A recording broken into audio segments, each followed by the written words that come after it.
Tamil Nadu deputy CM Trisha కాబోతా ఉందా? ఇప్పుడు social మీడియాలో అవే పోస్టులు వైరల్ అవుతుంది. ఎందుకంటే మనందరికి కూడా తెలిసిందే, విజయ్ త్రిషతో ఎఫ్ఐఆర్ పెట్టుకున్నాడు. ఎఫ్ఐఆర్ తెలిసిన తర్వాత వాళ్ళ వైఫ్ కావచ్చు, వాళ్ళ కూతురు కొడుకు కావచ్చు, ఈయనకి దూరంగా జరిగిపోయినారు.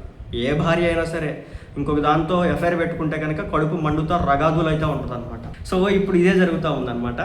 త్రిషతో ఎఫ్ఐఆర్ పెట్టుకున్నాడు. దీనికి కారణం ఏంటంటే ఇప్పుడు ఈమె డిప్యూటీ సీఎంగా చేయబోతా ఉన్నాడు. 10 years బ్యాక్ అంటే నేనే సీఎం అవుతా, అంటే 2004లో నేనే సీఎం అవుతా అని చెప్పేసి ఏదో చిన్న ఇంటర్వ్యూలో చెప్పిందంటే ఆ క్లిప్లు కూడా వైరల్ అవుతా ఉన్నాయి. ఇలాంటి క్రమంలోనే డిప్యూటీ సీఎం కాబోతా ఉందా? ఎలా అవుతుంది? ఛాన్స్ ఎక్కడైనా ఉందంటే ఉంది.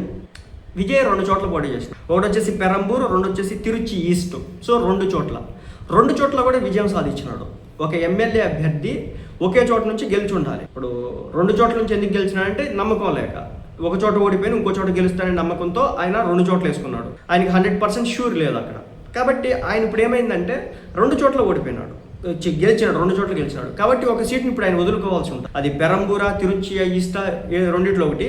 ఒకవేళ పెరంబూరు వదులుకుంటే కనుక ఆ ప్లేస్లో మళ్ళీ ఉప ఎన్నిక రాబోతా ఉంది. ఒకవేళ ఉప ఎన్నిక వస్తే గవర్నమెంట్ వాళ్ళదే కాబట్టి ఈజీ గెలిచేస్తారనమాట. ఉప ఎన్నిక వస్తే కనుక ఆ ఉప ఎన్నికల్లో త్రిషాని నిలబెట్టడానికి ఛాన్స్ ఉంది, లేదంటే కనుక వాళ్ళ ఫాదర్ నిలబెట్టడానికి ఛాన్స్ ఉందన్నట్టుగా మాట్లాడడం అయితే జరుగుతుంది.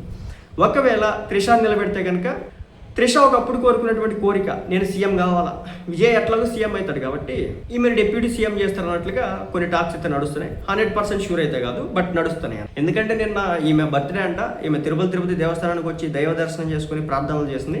అక్కడ నుంచి సరాసరి విజయ్ ఇంటికి వెళ్ళడం అయితే జరిగింది. సో ఇదేనా జరగవచ్చు?